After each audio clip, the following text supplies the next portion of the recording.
Good afternoon.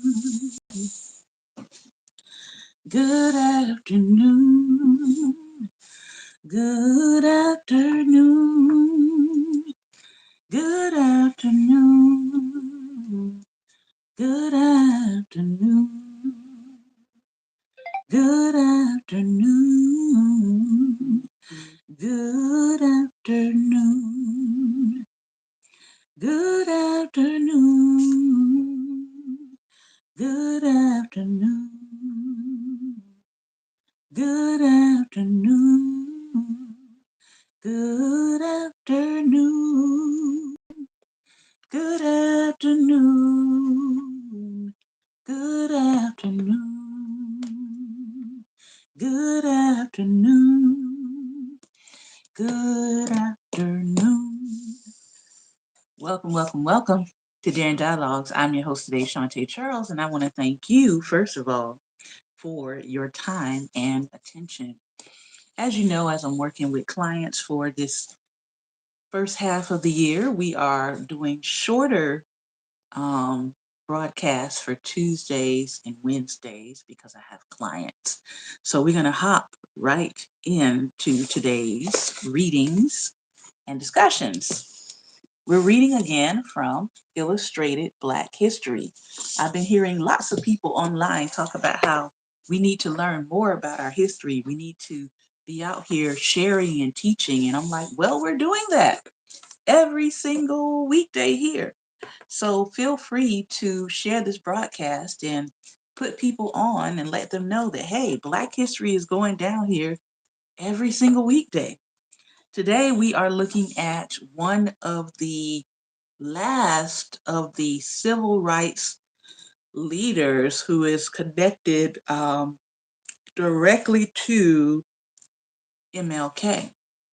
Yesterday, most people paid their tributes and gave their condolences to the family of Jesse Jackson, who was a young worker, about 23, 24 when he started working with King. And today we're going to talk about one of the last of the pioneers that worked closely with King is Diane Nash.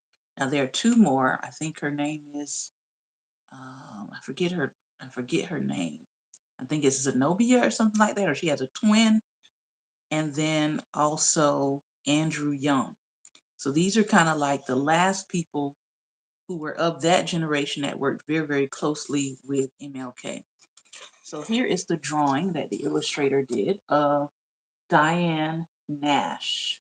Diane Nash. So let's learn about her today. Diane Nash was born in 1938, and she is presently still with us. There probably was no greater invention during the 20th century than Gandhi's invention of how to really wage warfare and change society using nonviolence. And the interesting thing about that is that Gandhi, in his own writing, tells you that he got that principle from Jesus. The principle of waging warfare and changing society through nonviolence came from Jesus, according to Gandhi. Mm-hmm, mm-hmm.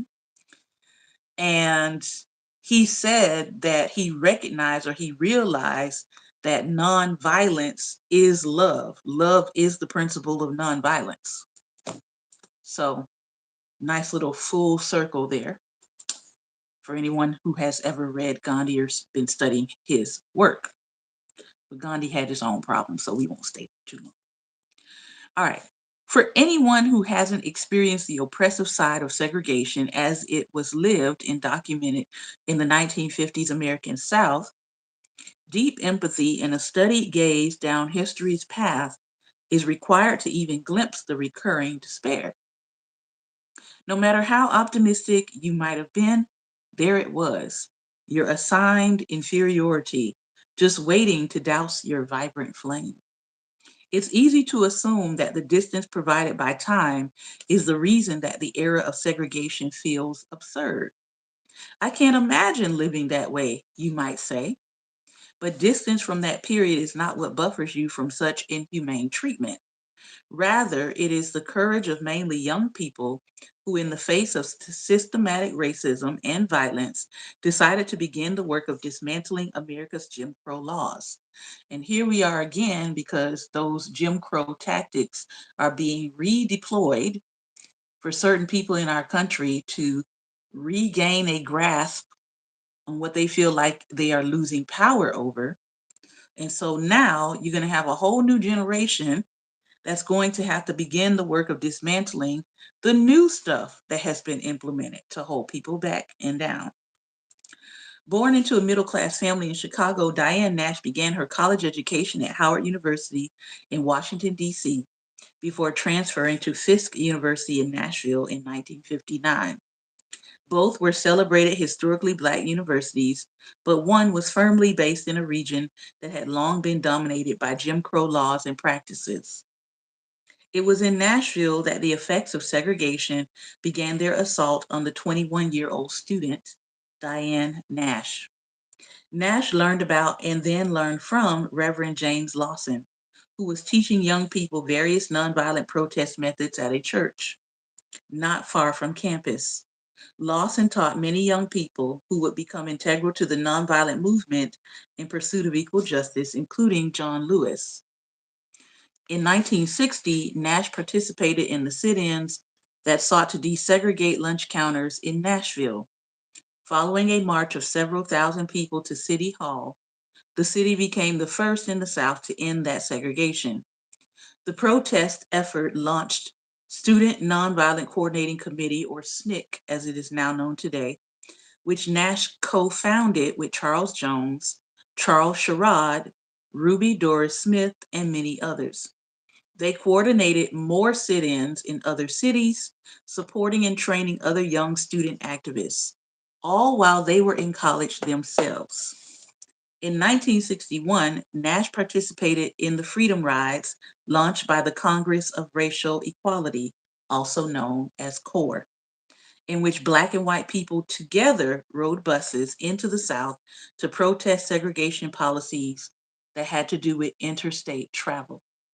Freedom Ride buses were often attacked by the Ku Klux Klan, including with firebombs. During that time, Nash was arrested for teaching nonviolent protest tactics to minors. She was convicted of contributing to their delinquency and faced a 2-year jail sentence as a married and pregnant woman. After an open letter in which she restated her convictions and her willingness to serve time, if it may help hasten that day when my child and all children will be free, the judge sentenced her to 10 days in jail. She continued her activist work with SNCC from 1961 to 1965. She eventually returned to her native Chicago and worked in education. And good morning, good afternoon to those of you coming in wherever you are in the world. To pursue the fight for equality, Nash had dropped out of Fisk. In 2009, the university gave her an honorary degree.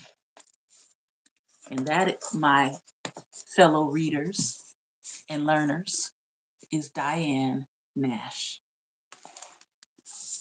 Excellent, excellent, excellent, excellent, excellent. All right. So that's our Black History moment for today. And as I said, I want to introduce you all to some books because we are talking about children today for our Wednesday in Relationships segment. But very quickly, I want to share, obviously I don't want to talk to give any identifying information of any students that I'm working with. But right now I am working with students out of Chicago, out of Kansas, and out of Florida. And I am concerned. I'm not just concerned about what I see in terms of literacy, but I'm also concerned about what I see in terms of mathematics skills that a lot of our students do not have. Obviously, I'm working with the students that are behind. So that is a part of my expertise, is to help students to get caught up, to help students to close the gaps in their learnings, whether that be with reading or whether that be with math.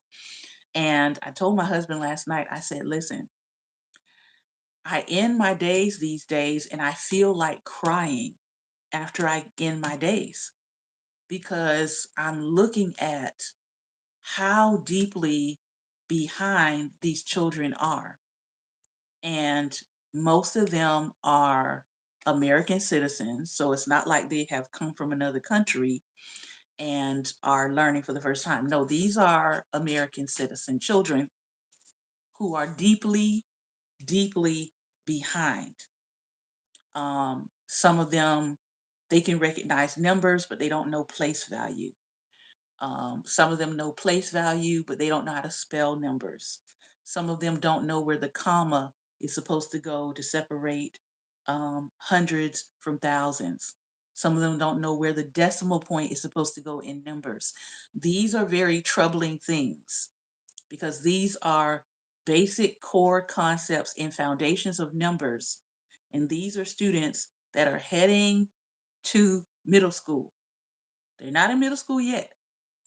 But if you're in middle school and you don't know these basic fundamentals of math, you are essentially not going to pass. That's just where it is. And so, yeah, every day lately has been a struggle. I'm just putting it out there, um, because I have to stay upbeat with my students as I'm working with them, but I'm really concerned about how far behind these children are. Bush will pay for his crimes. So that being said, I started to think about what books I have on the shelf that can sort of speak to those needs. On the other hand, I did have a student whose parent contacted me last night, and they shared with me, because I've been working with this student with private art lessons for the last 2.5 years. Um, Received a contract through a company, but then that company, once the student wanted to work with me and continue to work with me, that company was using AI to try to pair the student with another teacher. The AI kept trying to pair the student with another teacher, while the parent kept telling the AI, no, we want this person. So I had to call into the company to say, hey, this is what your AI is telling my client. Your AI is lying to my client and telling my client that I'm unavailable and that I cannot take their child. I am available and I can take their child. It took them 3 more weeks to work that out because the AI kept trying to send my client to someone else. So I finally get the student back, and the parent just really had some very heartwarming things to say about the fact that, number one, their child is anxious and eager to get back to the lessons. Number two, they are working on their creativity and their craft by themselves, and they're really, really into it. And the parent does not have to get them to engage in that. And number three, the student not only has been continuing, but they want to go to a more advanced art course once they hit high school. And I thought to myself, this is what it's all about. When you get the opportunity to really pour into children in a way that is beneficial to them, in a way that is parent supported, in a way that is school supported, when everybody is on board, obviously except AI, for that student's success, you get to see breakthroughs like that. You get to see a student say, give me more. I want to be challenged in this area. And who knows, that student might be our next Jean-Michel Basquiat, might be our next Michelangelo. We don't know. But that was very, very encouraging to me, considering the stuff that I've been seeing in other areas. So let me share these books with you very quickly, and then we're going to read a section out of Drama Free, and then we're going to do discussion. This book here, I got a chance to hear Dr. Love, Bettina L. Love, in lecture, and she was magnetic. She was energetic. She was on fire. And I was very honored to hear her in lecture. But she wrote 2 books. One of them is called We Want to Do More Than Survive. This is probably like one of my life theses when it comes to children. We want to do more than survive. Abolitionist teaching and the pursuit of educational freedom. I'm called the mental abolitionist, but when it comes to education, I'm definitely an abolitionist teacher. I want students to be free and liberated from ignorance when it comes to teaching and learning. Her second book is called Punished for Dreaming: How School Reform Harms Black Children and How We Heal. Now, this book strikes a chord with me because recently I just found out that the last school in my community that I grew up in is they're trying to close the school so that they could sell the property and turn it into a charter school. I think it's a mistake. I have contacted the people who are in charge, the school board, the commissioners, and I've made my voice heard. I'm hoping that they don't do that. I am going to write an article on it and post it to my Black Table Talk page this week. I'm hoping to get that done because people need to know. I grew up in an all Black community. As I've said here many times before, it's almost like a Black Wall Street. And the fact that this is a school that has been performing well, but it just does not have enough students in it. And it's also a magnet school. But the main thing about it is that because it's a magnet school, it was making and is making people who are not Black have to drive into an all Black community for their children to go to school. So it is a bit of a political thing. This was happening even when I was growing up in the town. White people and some Jewish people did not want to drive into the hood for their children to go to a good magnet school. They just didn't want to. And so I see this now. Here I am decades later as an educator myself and seeing people try the same tactics that they tried when I was a child to shut that school down. They're still at it. And now I'm a teacher and they're still at it. So definitely I had to say something. I had to make my voice heard and known that this is a school that's important to our community.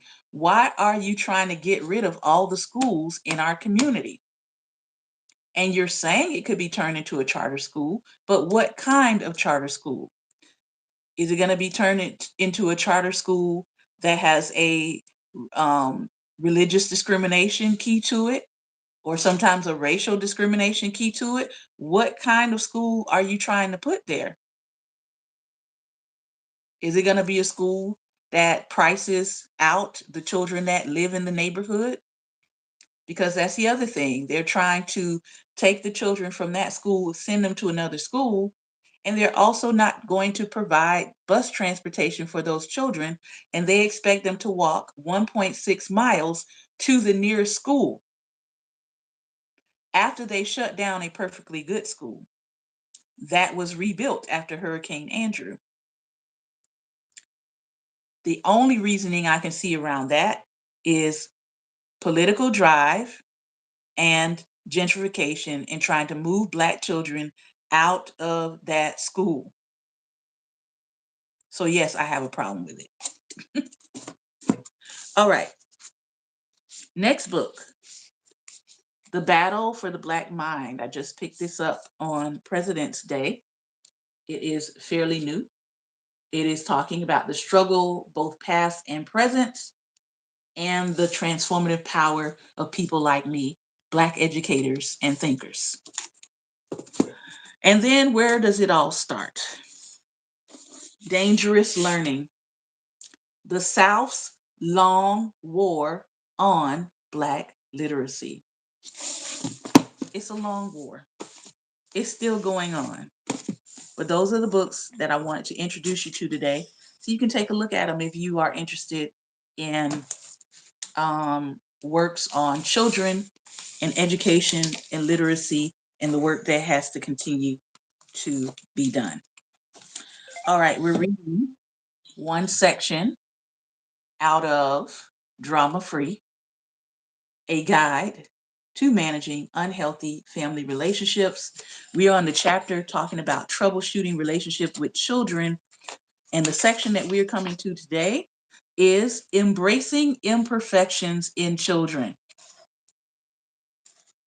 There are I see a lot of commentary floating online about children. And it's usually in the vein of not recognizing that children are children. It's almost as if people have forgotten that part of their own learning in their own childhood, that they too, at one point, were a child. Repeat after me, the writer says. There is no such thing as a perfect parent. Your children will be both pleased and displeased with you, no matter how well you parent them. I found that people who tend to be conscious of their parenting are more likely to do a good job.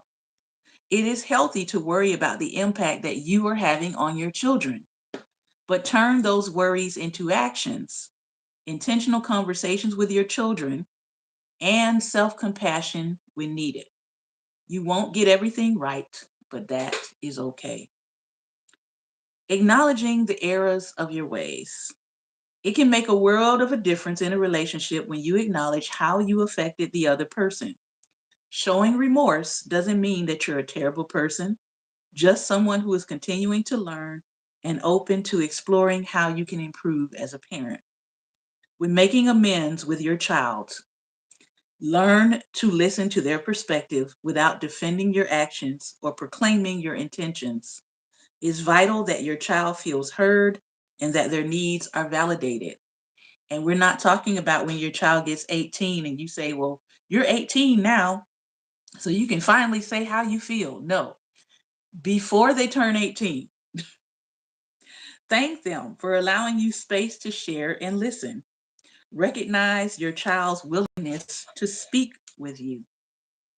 Ask, what do you need now? What do you need from me? What do you need at this stage in your life?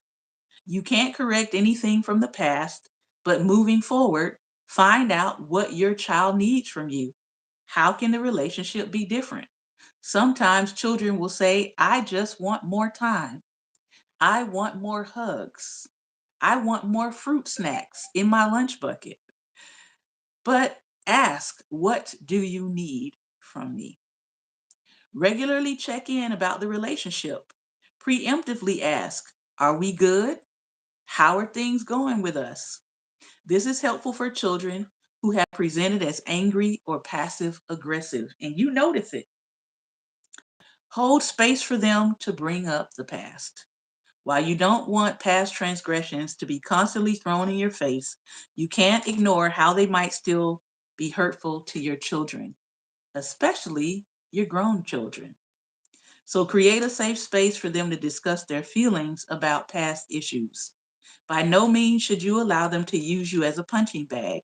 However, and they must remain verbally respectful as they bring up situations that hurt them. Things you can't control is where we will start on next week, hopefully. All right. So embracing your imperfections as a parent, acknowledging where you were wrong, leaving space for your children to talk to you, be open to hearing what your children have to say. All right. Let's bring on Pastor Ben.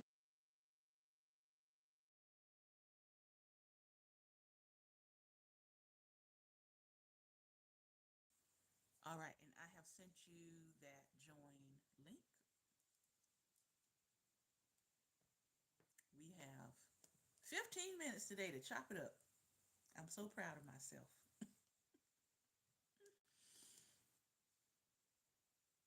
To those of you who are watching, I want to thank you for your time and for your attention.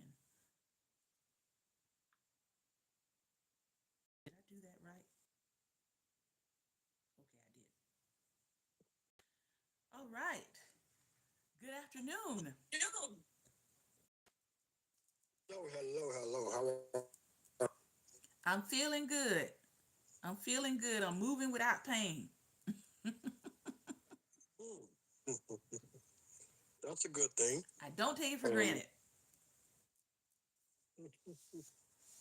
I want to touch on a couple of things Okay.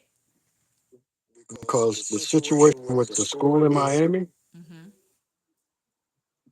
been trying that with many schools in black neighborhoods. Mm-hmm. And in Broward County, the main one that they kept coming at was Dillard High School. Okay. Yeah. They kept coming after that. And after it became a magnet school, as you said, they came after it even harder. Yep. But it's still standing and standing strong. Yeah. It would be hard for them to do anything like that if the community comes together But and that's what stands I'm saying. strong together. But that's what I'm saying. Most of the people who were there when I was a child, most of those people have either died off Hmm. or they have been priced out of the community, or they've come in through eminent domain and tried to take over the Hmm. properties. So you're looking at a community, like I said, this was an enclave of an all black town with some Caribbean people, with some descendants of the Seminole Indians in this little small town.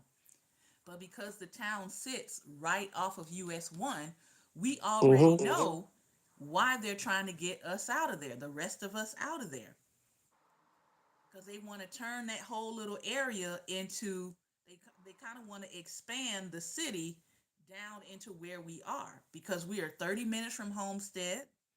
We're like a couple of hours from Key West. So they really want to take that whole end of South Florida and make it more of a resort, South Beach, Miami Beach kind of area. They've always had that underneath the plans that they're making. And so across the highway from us is the Jewish community. It's Jewish Americans across the highway. So we also know they want to expand into West Perrine. They are in East Perrine, but they want to expand into West Perrine. So we know that that's what it is. Um, but I don't think there's enough of the indigenous black community still left in my neighborhood to fight it. That's what I feel is Hmm. the issue. And the black commissioners that are on the commission board, they're sort of going along with what's happening. And so that is the issue. I don't feel like we have enough people left in the community that's fighting it. Because my grandmother fought them. My grandmother fought them when Hurricane Andrew happened and the school was totaled. They weren't trying to rebuild the school then. They were just trying to put up portables where the school had been, and they were going to make keep that as the school. And my grandmother had to fight for them to actually rebuild the school in the community in the first place. So that's why I said I'm going to use my platform with the people that I have to bring attention to what's happening, because I feel like they're trying to do it in a very slick way, thinking that nobody is going to say anything or nobody is going to point out what the importance of that school is. The school is a historic spot. It is. And so the fact that they're just trying to tear it down or hand the school over to a charter company, again, Hmm. who is running charter schools in Florida? It's mostly white Christian Hmm. nationalists, which means that they would definitely be prejudicial in terms of who they allow in that school. Hmm. So how are you going to have a school like that in an all black town and then no black kids can enter into the school? Because And that's see, what's going to here, happen. here's the hypocrisy. They don't want their children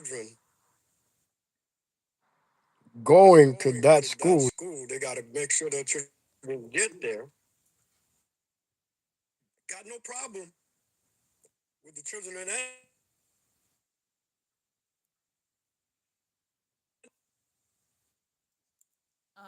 You're breaking up some, so I didn't hear your last part. Okay. Can- I say, but they have no I say, but problem they have no problem with people in that with neighborhood, the people in black that kids, neighborhood, the black kids, having the same having problem the same going to problem their going to schools in their their schools in neighborhood. their neighborhood. Right. Y'all You get it know, the y'all best get way it the y'all best way can. You y'all can can. walk You can what you walk say, that. one What you point say, one something point miles. something miles? 1.6 Walk miles. that. Walk that. Yep. Yeah, walk Yeah, that. walk that. That shouldn't be That a shouldn't be a problem. problem. I mean, I after mean, all, after back all, in the back in day the when day when America was America was great, great, y'all y'all did did that. that. Yep. See, See, it's that it's that mentality, mentality, that that racist racist mentality. mentality. Mm-hmm. That's That's exactly exactly what. what, Let's let's call call it it what it what it is. is. That's That's what what it it is. is. It's It's that that Jim Jim Crow Crow mentality. mentality. Yep. So And you they call themselves Christians. so you want second graders, third graders, fourth graders, fifth graders walking 1.6 miles to another school because you don't want to provide bus transportation. Mm-hmm.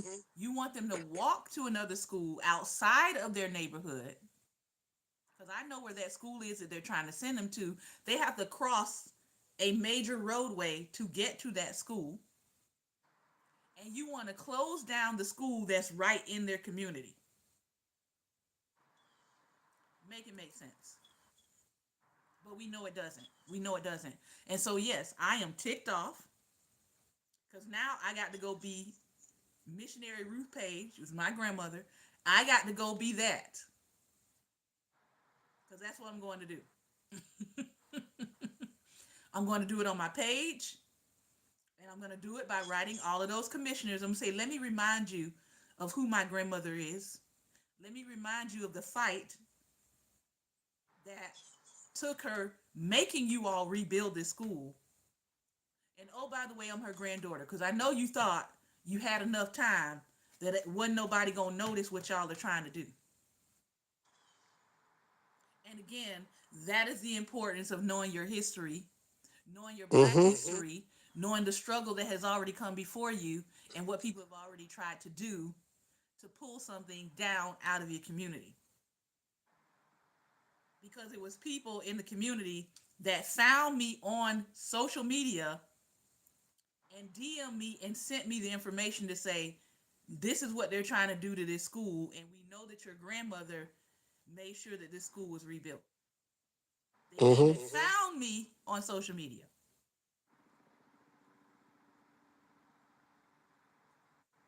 So no, I might not be in South Florida right now, but I still care about what's happening to my community.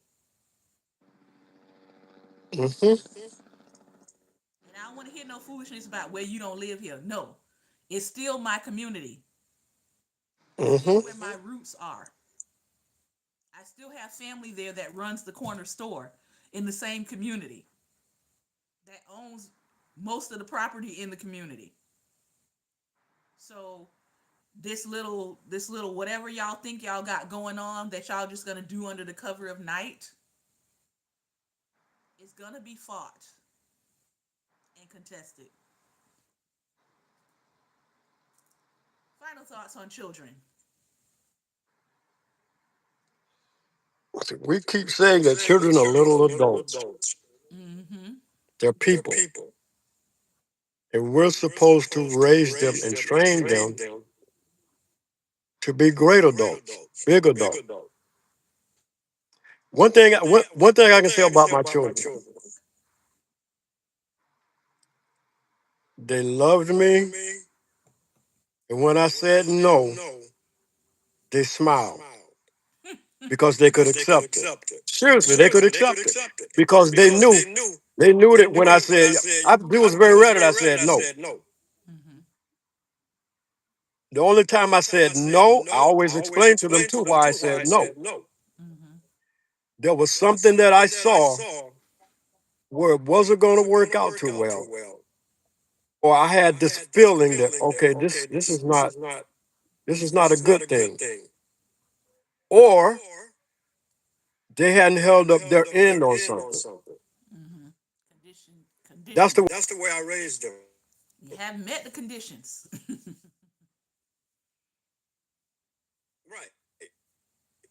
Listen, a parent's responsibility is to provide the needs. Let me say it again. Needs of the child, not the wants. The wants comes The with ones comes condition. with conditions.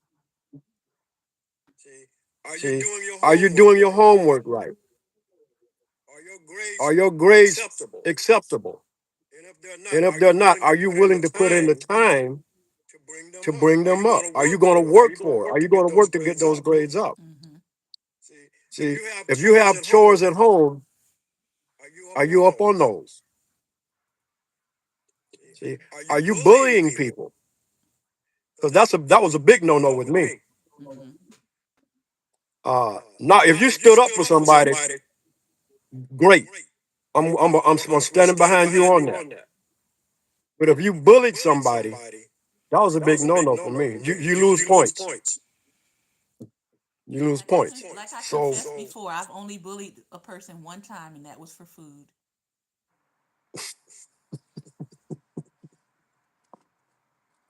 I did. I was angry and hungry, and it was after Hurricane Andrew, and I was angry and hungry because they were not feed. They were like giving us like one meal a day. The National Guard came, and they were serving food. As a matter of fact, on elementary school grounds, and we could go over there and we could get one plate per family member a day. And I was hungry, and I didn't have no money. So when I got to school, I saw the little boy in the hallway. I waited till he went to the stairwell where there was no cameras at the time, and I jacked him up and I said, "Give me your lunch money."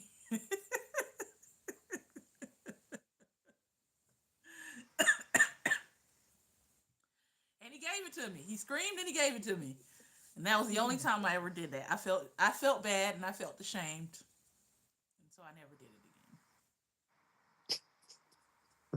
But I am confessing. listen, Listen, it's a good it's a thing good you thing chose you the right chose the path right because you path would have because been you would have been a listen. listen. We would have been We in would have been in trouble trouble because you because you plotted and you plotted and you planned. planned. Okay, I'm gonna Okay, get I'm you gonna when get I you when ain't I when there ain't no when there no cameras cameras around, around. and you And did you that did as a that as little a little girl. girl. Yep. Seventh grade. I only did it once because I was hungry. But after that, I felt ashamed. I actually felt ashamed for doing it. And I never did it again. Never saw the little boy either again. He probably saw me all the time in school and was like running the other way. Hid every Hid time he every saw time he you. saw you. So if you out there in the world, I apologize. I apologize. I apologize for hemming you up. I shouldn't have done it, but I did. Charge it to my immaturity as a child and my hunger in my tummy.